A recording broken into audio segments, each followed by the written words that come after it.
परिचय। नमस्ते पिताजी। माँ ने मुझसे ये गोली आपको देने के लिए कहा और इसे लेने के बाद आप बेहतर महसूस करेंगे। ठीक है, लाओ इसे मुझे दे दो। पिताजी, यह गोली आपके स्वास्थ्य को किस प्रकार प्रभावित करती है? ये गोली मेरे शरीर को ताकत देती है और इसे खाने से मैं ठीक हो जाऊंगा। पिताजी, यह गोली किस चीज की बनी है? रोहित, ये संपूरक गोलियां हैं और इस गोली में लैक्टिक बैक्टीरिया यानी जीवाणु का प्रयोग किया गया है जो मेरे शरीर को ताकत देता है। पिताजी, बैक्टीरिया क्या है? बेटा, ये एकल कोशिकीय सूक्ष्म जीव हैं। वे हर जगह मौजूद हैं, जैसे कि हमारे भोजन में और वायु में आदि। वाह, ये तो काफी रोचक है पिताजी। क्या तुम और अधिक जानना चाहते हो? हाँ पिताजी। इस पाठ में आप जानेंगे कि सूक्ष्म जीव मानव जीवन में किस प्रकार सहायक हैं।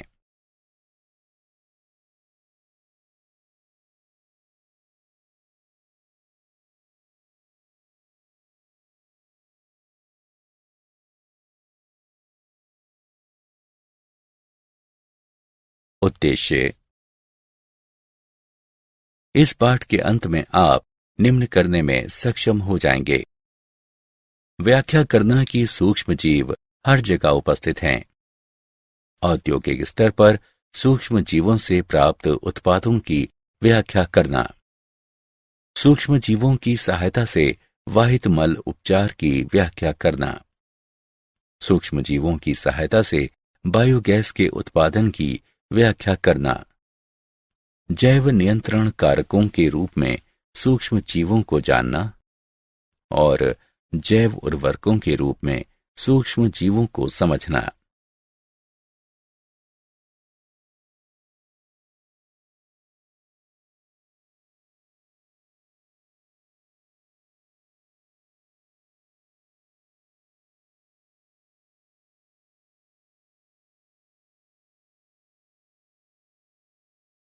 घरेलू उत्पादों में सूक्ष्म जीव।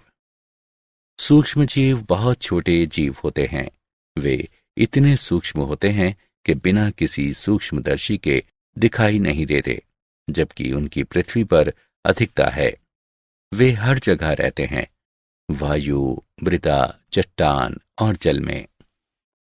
ये सूक्ष्म जीव पादपों और जंतुओं के साथ साथ मानव शरीर में भी पाए जाते हैं। कुछ सूक्ष्म जीव मानवों, पादपों और जंतुओं में रोग फैलाते हैं, जबकि कुछ अन्य एक स्वस्थ जीवन के लिए आवश्यक हैं और हम उनके बिना जीवित नहीं रह सकते। अधिकांश सूक्ष्म जीव 4 प्रमुख समूहों में से किसी न किसी एक से संबंधित होते हैं: जीवाणु, विषाणु, कवक या प्रोटोजोआ। कई ऐसे भोज्य पदार्थ हैं जिन्हें सूक्ष्म जीवों द्वारा बनाया जाता है। उदाहरण के लिए, खट्टी गोभी का उत्पादन कटी हुई गोभी के भीतर ल्यूकोनोस्टॉक और लैक्टोबैसिलस स्पीशीज द्वारा किया जाता है। अचार बनाने के लिए खीरों को इन्हीं सूक्ष्म जीवों द्वारा किण्वित किया जाता है।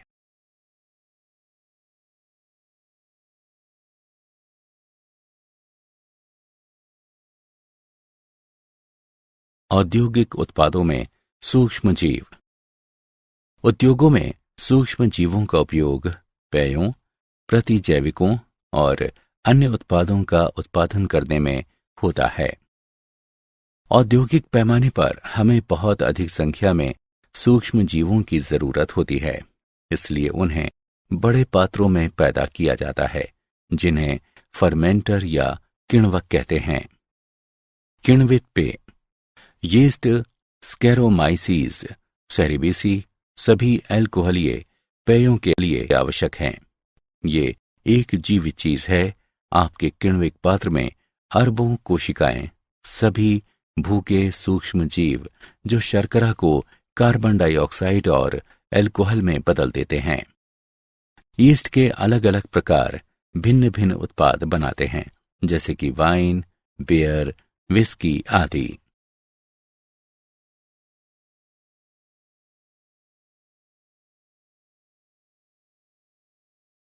प्रतिजैविक यानी एंटीबायोटिक। पहले प्रतिजैविक पेनिसिलिन की खोज अलेक्जेंडर फ्लेमिंग ने की थी। प्रतिजैविक एक ऐसी दवा है जो जीवाणु को मारती है या इसकी वृद्धि को कम करती है। प्रतिजैविक प्रति सूक्ष्म जीवियों की एक श्रेणी है, एक बड़ा समूह जिसमें प्रति विषाणु, प्रति कवक और प्रति परजीवी दवाएं शामिल हैं। वे परपोषी के लिए अपेक्षाकृत हानि रहित हैं और इसलिए संक्रमण के उपचार हेतु उनका उपयोग किया जा सकता है। पेनिसिलिन की क्रियाविधि। यह एक पदार्थ के उत्पादन को रोककर कार्य करता है जो कोशिका भित्ति पेप्टिडोग्लाइकेन बनाता है।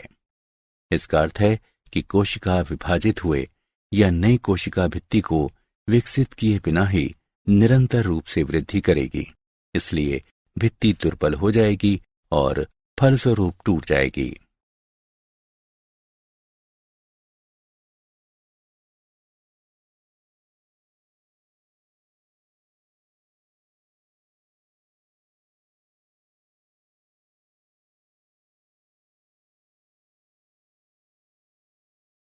रसायन, एंजाइम तथा अन्य जैव सक्रिय अणु।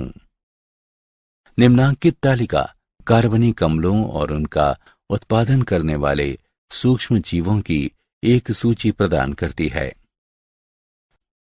एंजाइमों का उत्पादन सूक्ष्म जीवों लाइपेज, प्रोटीएजेज और पैक्टिनेजेज की सहायता से होता है।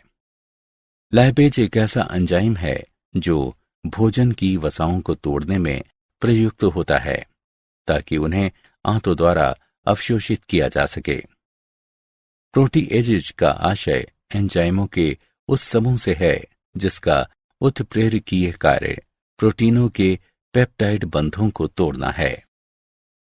पैक्टिनेजेज एंजाइमों का एक ऐसा संग्रह है जो पैक्टिनों को तोड़ने में समर्थ है।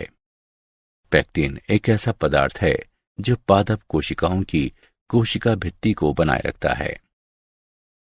जैव सक्रिय अणु। एक जैव सक्रिय अणु साइक्लोस्पोरिन ए एक शक्तिशाली प्रतिरक्षा निरोधक कारक है।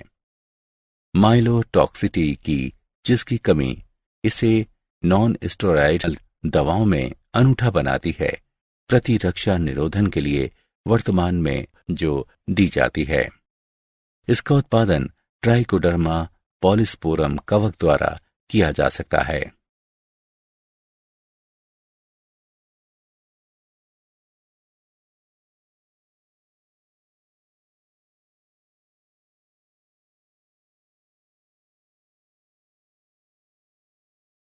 वाहित मल उपचार में सूक्ष्मजीव।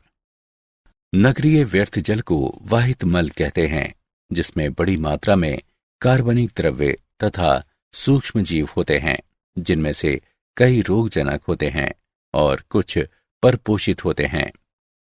प्रदूषण के बोझ को कम करने के लिए वाहित मल को जलाशयों में विसर्जित करने से पहले इसका वाहित मल उपचार संयंत्रों में उपचार किया जाता है। उपचार में निम्न 2 चरण शामिल हैं। प्राथमिक उपचार। प्राथमिक वाहित मल के उपचार में व्यर्थ जल को मोटी रेत, कंकड़ों, कार्बनिक और अकार्बनिक अपशिष्टों, वसीय पदार्थों आदि की अशुद्धियों से मुक्त किया जाता है। नगरीय व्यर्थ जल में बड़ी बड़ी वस्तुएं होती हैं, जैसे फटे पुराने कपड़े, डिब्बे, टिन आदि, जिन्हें स्क्रीन द्वारा हटा दिया जाता है। यह आवश्यक है क्योंकि इन वस्तुओं की उपस्थिति में संयंत्र के संवेदनशील भागों को नुकसान पहुंच सकता है। स्क्रीन के बाद एक ग्रिड चैम्बर होता है, जिसका उपयोग रेत तथा अन्य भारी अकार्बनिकों को अलग करने के लिए किया जाता है। इस प्रकार ग्रिड चैम्बर में इकट्ठा की गई सामग्री को निपटान के लिए एकत्र कर उसे थैलों में भर दिया जाता है। कुछ संयंत्र अवसादन चरण का उपयोग करते हैं, जिसमें वाहित मल को बड़े बड़े टैंकों से गुजारा जाता है, जिन्हें प्राथमिक विशुद्धक या प्राथमिक अवसादन टैंक कहते हैं। इन टैंकों में तैरते हुए सामग्री को अलग किया जाता है तथा सजातीय द्रव जैविक उपचार के लिए तैयार रहता है, जबकि स्लज को अलग से उपचार द्वारा हटाया जाता है। इसके बाद प्राथमिक अवसादन टैंकों से प्राप्त बहिस्राव को द्वितीयक उपचार के लिए ले जाया जाता है।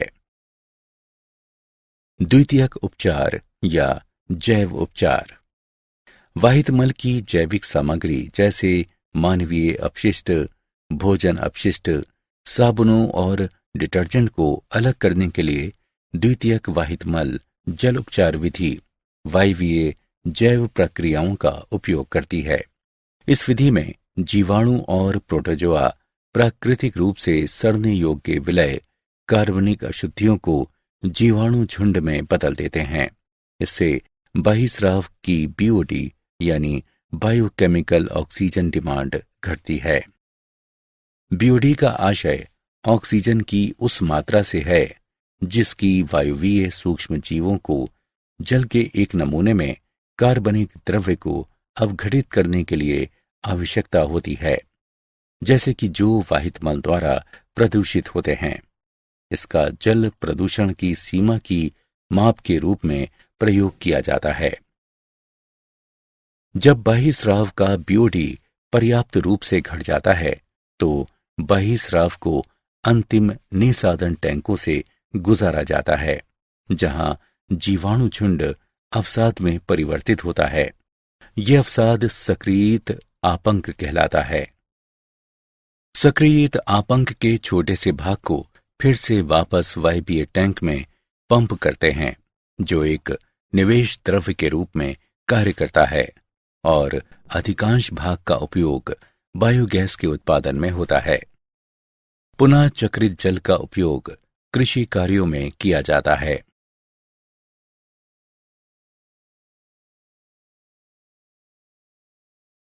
बायोगैस के उत्पादन में सूक्ष्म जीव। बायोगैस गैसों, जिसमें मुख्यतः मीथेन शामिल है, का एक मिश्रण है, जिसका उत्पादन सूक्ष्म जीवीय गतिविधि द्वारा किया जाता है और जिसका उपयोग ईंधन के रूप में किया जाता है। गोबर बायोगैस का प्रमुख स्रोत है, क्योंकि गोबर में जीवाणुओं की संभावना दूसरों की तुलना में अधिक होती है। मीथेनोबैक्टीरियम। ये वो जीवाणु हैं जो पशुओं के रूमेन यानी उदर के एक भाग में पाए जाते हैं। रूमेन गाय के पाचन तंत्र का सबसे महत्वपूर्ण भाग है, क्योंकि मीथेनोबैक्टीरियम इसे दूसरे पशुओं से अलग करता है। हम मीथेनोबैक्टीरियम की उपस्थिति के कारण बायोगैस निर्माण में पशुओं के मल का प्रयोग करते हैं।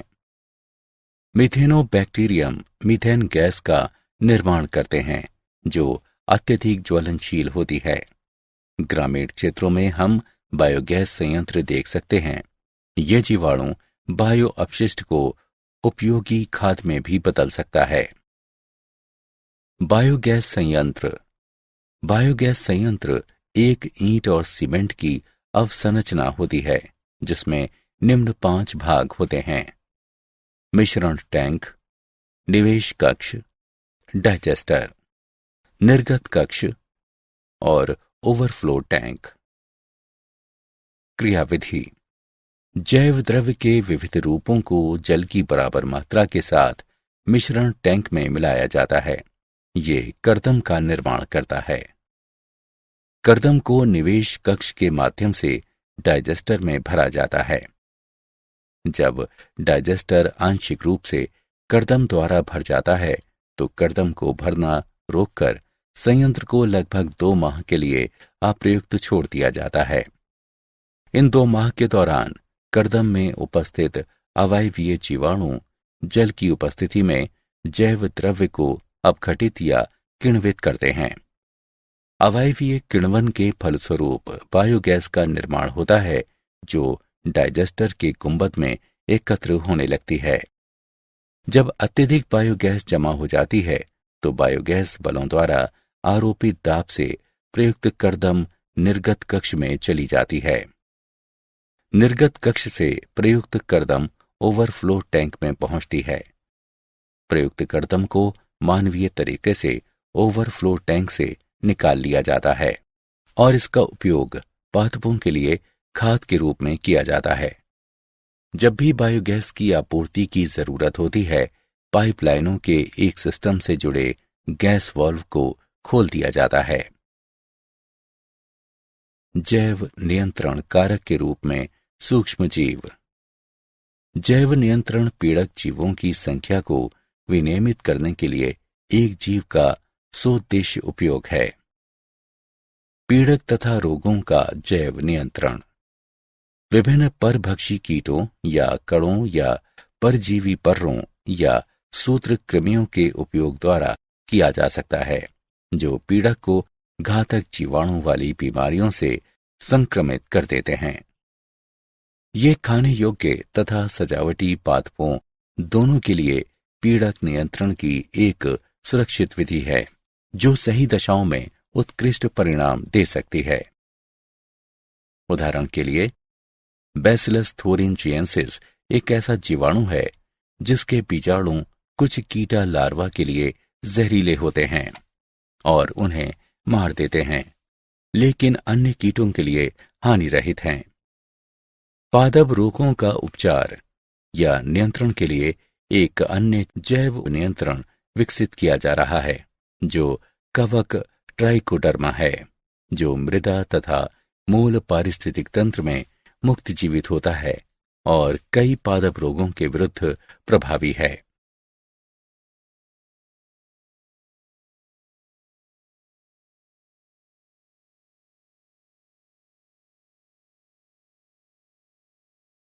जैव उर्वरक के रूप में सूक्ष्म जीव। जैव उर्वरक एक ऐसा पदार्थ है जिसमें जीवित सूक्ष्म जीव होते हैं, जिन्हें जब बीज पादप की सतहों या मृदा पर छोड़ा जाता है तो ये राइजोस्फीयर या पादप के अग्रभाग में बस्ती बना लेते हैं तथा परपोषी पादप के लिए प्राथमिक पोषकों की आपूर्ति या उपलब्धता को बढ़ाकर वृद्धि का संवर्धन करते हैं। जीवाणु, साइनोबैक्टीरिया तथा कवक माइकोराइजा जीवों के 3 समूह हैं, जिनका उपयोग जैव उर्वरकों के रूप में किया जाता है। जीवाणु, उदाहरण के लिए राइजोबियम, एजोबैक्टर, एजोस्पाइरिलम आदि। राइजोबियम एक मृदा में रहने वाला जीवाणु है जो लेग्यूम जड़ों में बस्ती बनाने में सक्षम है तथा ये वायुमंडलीय नाइट्रोजन को सहजीवी रूप से स्थिर करता है।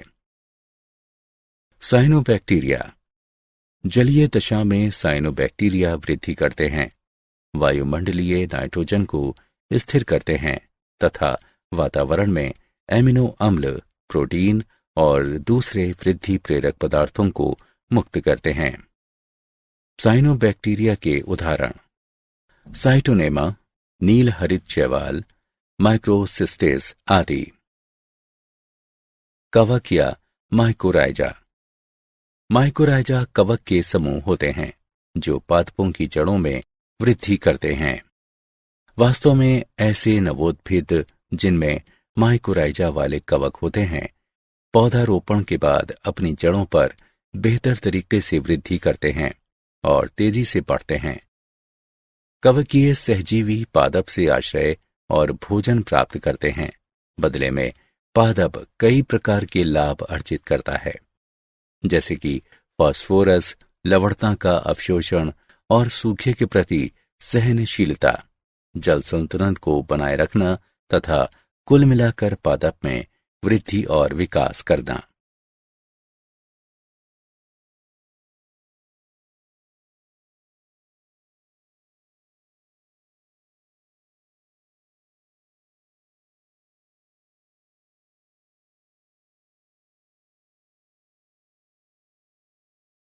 क्या आप जानते हैं, अनुसंधानकर्ताओं ने मुहासों से छुटकारा दिलाने के लिए एक स्किन वायरस तैयार किया है। एक ऐसे वायरस का उपयोग करना जो प्राकृतिक रूप से उस जीवाणु को अपना आहार बनाता है जो कील मुहासे पैदा करते हैं। एक ऐसा टूल प्रदान करना है जो मुहासे के शारीरिक और मानसिक भय से निजात दिलाता है।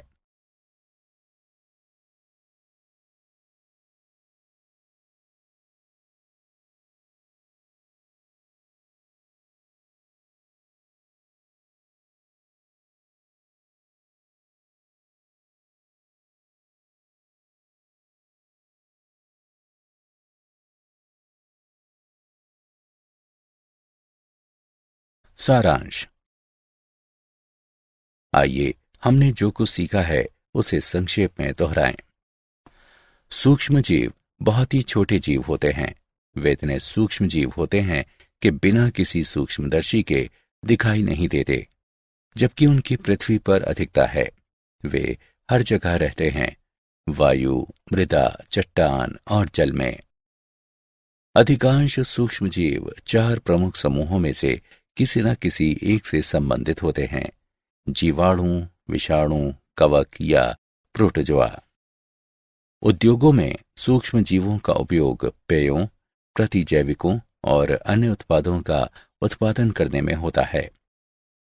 पहले प्रतिजैविक पेनिसिलिन की खोज अलेक्जेंडर फ्लेमिंग ने की थी।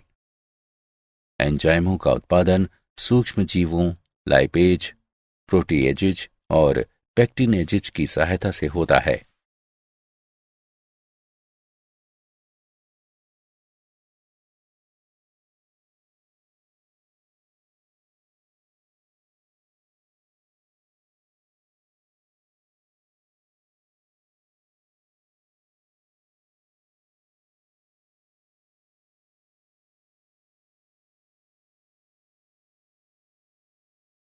वाहित मल के उपचार में प्रयुक्त सूक्ष्म जीव हैं।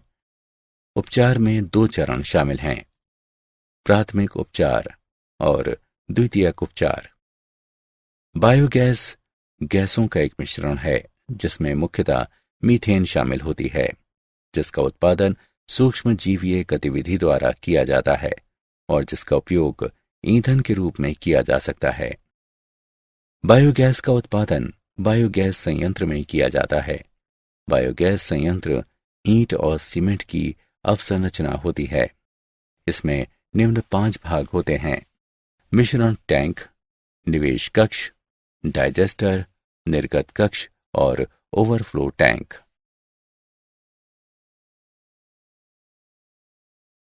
जैव नियंत्रण पीड़क जीवों की संख्या को विनियमित करने के लिए एक जीव का सौदेश्य उपयोग है। जैव उर्वरक एक ऐसा पदार्थ है जिसमें जीवित सूक्ष्म जीव होते हैं, जिन्हें जब बीज पादप की सतहों या मृदा पर छोड़ा जाता है तो ये राइजोस्फीयर या पादप के अग्रभाग में बस्ती बना लेते हैं तथा परपोषी पादप के लिए प्राथमिक पोषकों की आपूर्ति या उपलब्धता को बढ़ाकर वृद्धि का संवर्धन करते हैं।